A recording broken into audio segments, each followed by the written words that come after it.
Bienvenidos a BBA, el noticiero parlamentario de la Ciudad Autónoma de Buenos Aires, con todos los legisladores porteños. Como la legislatura está en receso invernal, hoy nos encontramos en la emblemática y cuestionada Avenida 9 de Julio. A nuestra derecha está como un fiel e histórico testigo el obelisco. Estamos en una de las paradas del Metrobús, ya terminada. Hoy desde acá hacemos el noticiero parlamentario con el legislador Claudio Palmeiro, presidente de la Comisión de Tránsito y Transporte. Buenos días, gracias por atender a BBA. Legislador, ¿cree usted que los legisladores deben tener receso de invierno? A ver, yo creo que la actividad legislativa, si bien no hay sesiones, sigue trabajando. Nosotros hemos tenido reuniones de comisión la semana pasada, tenemos una proyectada para el 29. O sea, creo que lo que no hay que confundir es que no haya sesión a que no haya actividad legislativa, ¿no? Son dos temas distintos. Legislador, estamos en una obra que es muy cuestionada, muy hablada. Usted como presidente de Tránsito y Transporte, ¿cuál es su reflexión u opinión sobre este tema? A ver, yo creo que hay que separar el tema en dos partes. En lo conceptual, como está presentado por el gobierno de la ciudad, como un proyecto que tiene que ver con incentivar el uso del transporte público en detrimento del vehículo particular, uno desde lo conceptual no puede estar en desacuerdo con una medida de ese tipo. Yo vengo presidiendo la Comisión de Tránsito y Transporte en la legislatura hace 3 años y realmente todas las políticas que tienen que ver con fomentar el uso del transporte público las promovemos, las acompañamos. En este caso lo que hay es muchas dudas cuando uno habla específicamente de esta obra, que tiene que ver con el Metrobús de la 9 de Julio. En primer lugar porque no es justamente lo que se conoce en el mundo como BRT o Metrobús acá en Buenos Aires, sino que son prácticamente carriles exclusivos. No tiene la particularidad que tiene el BRT en los lugares donde se implementó, donde el sistema funciona de otra forma totalmente distinta, donde la extensión tiene que ver también con buscar la conectividad entre distintos modos de transporte, entre distintos centros de transferencia de pasajeros. Acá lo que hay es un carril en el medio de una avenida exclusivo con 10 líneas, de las cuales algunas apenas hacen un 10% de su recorrido total dentro de este carril. No termina conectando con Retiro, no termina conectando con Constitución. La obra creo que tiene un par de puntos complejos, ¿no? Que se tendría que haber analizado mucho más. ¿Qué cree usted que haya pasado por la cabeza del jefe de gobierno pues, entonces para realizar esta obra que no es tan compleja como que se ve? Yo creo que lo que se buscó básicamente es hacer una obra de impacto, tratar de implementar una obra que lo deje en el recuerdo de los porteños por mucho tiempo. Creo que lo va a lograr, pero no sé si con la finalidad que lo buscó, porque realmente hay muchos cuestionamientos técnicos respecto a cómo va a funcionar el Metrobús. Desde lo estético no hay duda que es lindo, son lindas las terminales, es lindo cómo lo están adornando. El tema es lo práctico y lo funcional que realmente es este sistema. Tenemos dos problemas fundamentales que son los extremos. La conectividad, una vez terminado, llegado a San Juan, el acceso, cuando vamos acá con sentido inverso, ¿no? La gente tiene que saber que acá van a circular los micros a la inglesa, como se lo llama, lo cual tiene varios inconvenientes. El primero, de seguridad con respecto a los peatones. Hoy los peatones están acostumbrados a cruzar una avenida que es de una mano, mirando el sentido que viene el tránsito. Cuando es doble mano, llegan hasta la mitad, mirando un sentido, cuando cruzan la otra mitad, el otro sentido. Acá van a tener que mirar 4 variables de circulación, de sentido de circulación distinto. En el mismo sentido, donde la 9 de Julio va hacia el norte, los micros van a estar circulando hacia el sur, lo cual no deja de implicar un riesgo al peatón. 4 sentidos distintos en un mismo cruce de avenida. Por otro lado vemos los extremos. Realmente me cuesta entender todavía cómo va a ser la salida de estos micros que van a tener que cruzarse, hacer una cruz en 9 de Julio y San Juan, por ejemplo, para tomar las manos que corresponden. Por ejemplo, este carril que va hacia Constitución, llegado, en este caso es al revés, el que va a ir por Constitución es el de la mano inversa. Cuando llegue a San Juan va a tener que cruzar hacia la derecha, inclusive el sentido contrario del otro Metrobús, o sea que va a haber que agregar otro tiempo más de semáforo en la intersección de Avenida San Juan y 9 de Julio. Lo mismo va a estar pasando en Santa Fe, lo cual está generando más tiempos, o sea, más tiempos de semáforo, más cortes de semáforo, más tiempo de los coches parados. Ahora parece que se dieron cuenta un poco tarde de que la solución era hacer 2 túneles. Realmente una obra de esta magnitud se tendría que haber empezado por el municipio a hacer primero los túneles, resolver el tema del nudo, ahí donde está el rulo de la autopista y después avanzar con la obra. Hoy realmente hay mucha expectativa, o por lo menos tenemos mucha expectativa de cómo va a funcionar y cómo se va a resolver, sobre todo en los extremos, ¿no?, del Metrobús. Legislador, sobre todo esto que usted está ampliando, ¿no?, también está el cuestionamiento, alguna gente decía, van a venir inverso los micros al tránsito, porque como tienen que bajar por la derecha, tiene que ser sentido contrario. ¿Eso puede engañar visiblemente al conductor de automóvil que viene de frente? Yo creo que el riesgo mayor está para los peatones, porque vemos que hay separadores importantes entre lo que es la circulación de los micros y los vehículos particulares.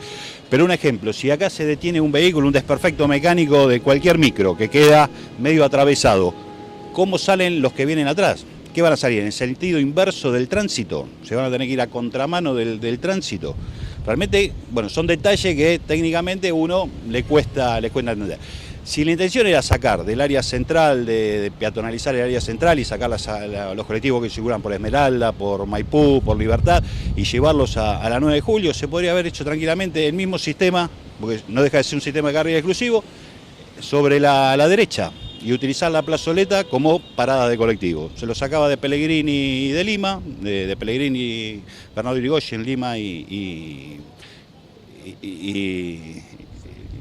Cerrito. Entonces, ¿cómo es? Y quedaban circulando y apoyaban sobre la derecha, no tenían que invertir el sentido, nada. Porque lamentablemente esto no es un sistema de BRT. El BRT tiene pago previo, se paga antes de ingresar a las cabinas, se ingresa directamente. Hay una frecuencia que se puede regular porque son recorridos que tienen un punto determinado de salida y un punto determinado de llegada. Entonces la frecuencia la determina porque es una misma empresa o una misma línea que administra una frecuencia. Acá estamos hablando de 10 líneas de colectivo distintas, imposible regular frecuencia. Y como decía antes, el impacto que va a tener en el recorrido total, la mayoría de estas líneas colectivas van a pasar por acá, tienen un recorrido de 20 y pico de kilómetros. Estamos hablando de 24 cuadras.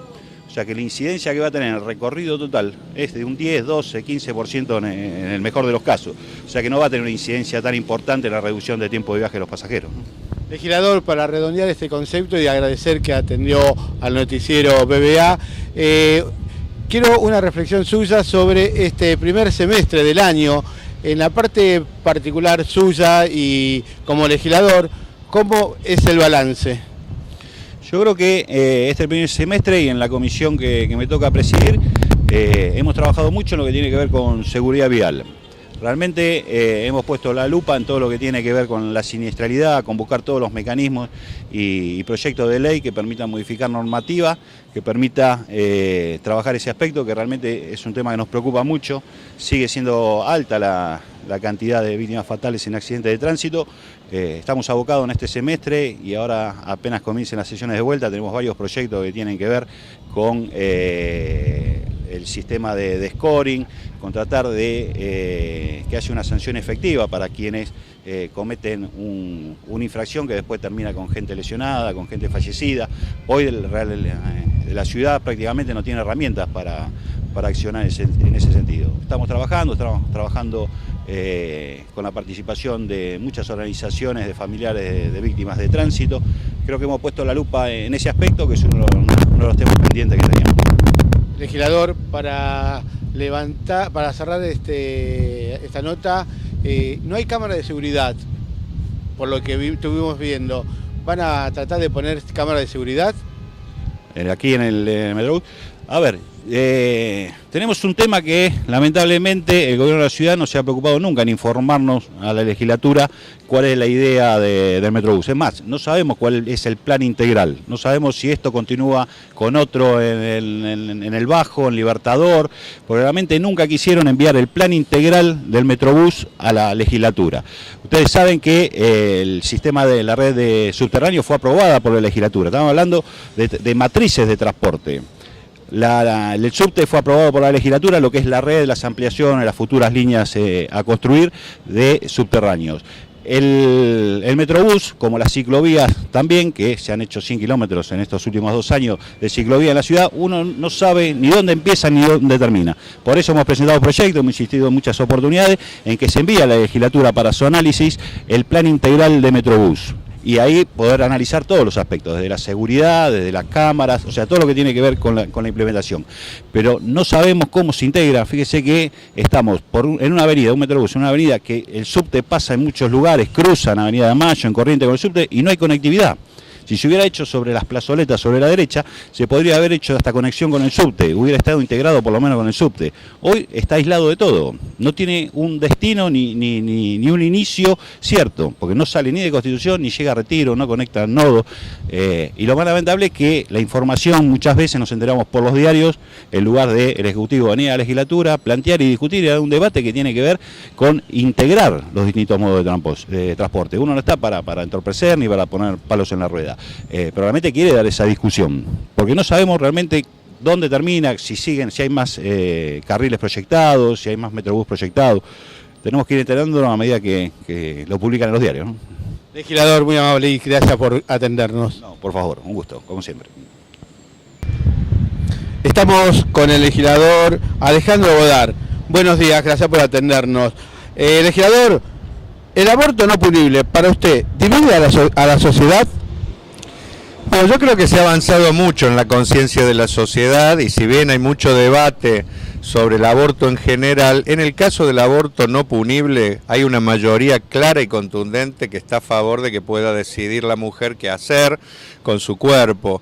Recordemos que el aborto no punible que está en discusión es el que es provocado por una violación, entonces creo que ya la sociedad ha avanzado mucho como para saber que una mujer tiene derecho a que decidir en ese caso, ¿no? Creo que el debate está planteado si este mismo derecho se tiene que abrir al aborto en general. ¿Por qué cree usted que la gente es tan reacia a este tema? Yo creo que hay mucha influencia de la Iglesia Católica en esta discusión. Yo vuelvo a insistir en que la gente, cuando se le pregunta en las encuestas, hay una mayoría clara a favor de la despenalización del aborto. Y es absoluta en el caso del aborto no punible. Creo que después interviene el lobby de la Iglesia que mantiene una posición para mí retrógrada con relación a este tema. Recordemos que en muchas partes del mundo ya se ha legislado a favor. ¿Por qué digo yo que es retrógrada y tiene mucho de cinismo? Porque en la Argentina se producen casi la misma cantidad de abortos que de nacimientos. ¿Cuál es la diferencia entonces con ¿qué logra la penalización? Que los que tienen plata se hagan los abortos en lugares seguros y que los que no tienen plata, que son la mayoría, o sea las mujeres pobres, vayan a un carnicero y puedan perder su vida o incluso quedar lesionadas de por vida. O sea, eso es lo que se logra con la penalización. No se logra que se eviten los abortos, sino esta gran desigualdad social. Cuando si se asumiera esta realidad y los abortos se pudieran hacer en un hospital público, se salvaría la vida de mujeres. Además, desde ya, esto va acompañado de otra política. La Iglesia se niega, por ejemplo, la educación sexual, que permitiría que los sectores más pobres también pudieran tener acceso a la información y no quedar embarazados. Y también la Iglesia y los gobiernos no hacen todo lo que tienen que hacer en relación a proveer de anticonceptivos en los hospitales públicos para que también la gente no necesita llegar a la instancia del aborto. Yo no soy proabortista, yo creo que hay que trabajar para que la gente que no quiere quedar embarazada no quede embarazada y por esa vía no tenga que acceder. Ahora, en el caso de último recurso, yo creo que es la mujer la que tiene que decidir, tanto hacérselo como no hacérselo, que es un derecho de cada uno individual, pero terminemos con esta farsa que condena a miles y miles de mujeres pobres a terminar poniendo en riesgo su vida, ¿no es cierto?, porque no tienen la posibilidad de hacerse este tratamiento en un hospital público. Legislador, hace un rato estuvimos hablando con el legislador Palmeiro y le preguntábamos si cree que es posible que la legislatura tenga su receso invernal. Para usted, ¿cuál es su opinión? Yo creo que es una barbaridad que hace a los privilegios de la clase política, que encima es más que el receso invernal de los colegios, porque en el caso de la legislatura fueron 3 semanas de receso, con todos los recesos que tenemos durante el año por diversos motivos. Yo creo que, bueno, hace a lo mismo que cuando discutimos por qué el salario de un legislador es 20 veces más grande que el de algunos empleados públicos de la ciudad. o por qué, ¿no es cierto?, se tienen privilegios en realidad que después se manifiestan en una salud muy superior al del común de la gente, o las posibilidades de educación para los hijos. Yo creo que, bueno, habría que discutir una ley de ética pública para que los legisladores y todos los cargos políticos den el ejemplo, ¿no? Den el ejemplo a la sociedad, no el mal ejemplo, como muchas veces damos. Legislador, una reflexión u opinión sobre esta obra que usted está viendo y que dentro de días se va a inaugurar. Bueno, yo he sido muy crítico con relación a esta obra por varias cuestiones. Yo no estoy en contra, ¿no es cierto?, de que se hagan obras que permitan avanzar a la ciudad, pero creo que no es el caso de esta, donde se ha gastado muchísimo dinero y en ningún lugar del mundo a nadie se le ocurriría hacer una obra de esta magnitud para facilitar el transporte de superficie, porque acá van a andar ómnibus, o sea, no son los ómnibus que andan por un lado, van a andar por acá, cuando abajo hay un subterráneo, porque en todos lados nunca se compite un medio de transporte con otro y siempre se prioriza el de bajo superficie, porque es el que no contamina, el que no permite, ¿no es cierto?, que haya más congestionamiento de tránsito. Acá con esto se va a lograr mayor congestionamiento de tránsito, se va a lograr también más contaminación y encima se perdió la perspectiva de lo que era esta avenida que desde siempre fue una postal de Buenos Aires, cuando por ejemplo a los laterales, por la calle Lima y por Pellegrini, podrían perfectamente haber andado los colectivos, porque ya hay carriles que hubieran permitido con una simple ordenanza definir que por ahí pasaban los colectivos y el resto del tránsito pasaba por el centro y no hacía falta todo esto. Yo creo que estas obras son obras de campaña electoral, se hacen para decir estamos haciendo cosas, pero tienen una trampa. No es una prioridad gastar el dinero que se gastó en esto para las complicaciones que se están haciendo. Hay otras prioridades. El dinero se tendría que invertir primero para que la gente no se inunde más, por ejemplo, o para que las escuelas estén en condiciones. Este año el 10% de las escuelas públicas no pudieron empezar a funcionar porque no había recursos, se caían a pedazos las escuelas. Esas son prioridades, ¿no es cierto?, donde hay que invertir. Y si sobra plata tenemos que discutir, llamar a expertos para ver cómo solucionamos el problema del tránsito, pero no es poniendo más colectivos o haciendo estas obras que se va a solucionar, es apostando a la red de subterráneo, es haciendo que la red llegue hasta donde tiene que llegar, conectándolo con el transporte que viene del Gran Buenos Aires en trenes, es decir, esas son las obras que se necesitan en la ciudad. Esas no se hacen porque llevan tiempo, a lo mejor no se ven, se prefiere siempre las obras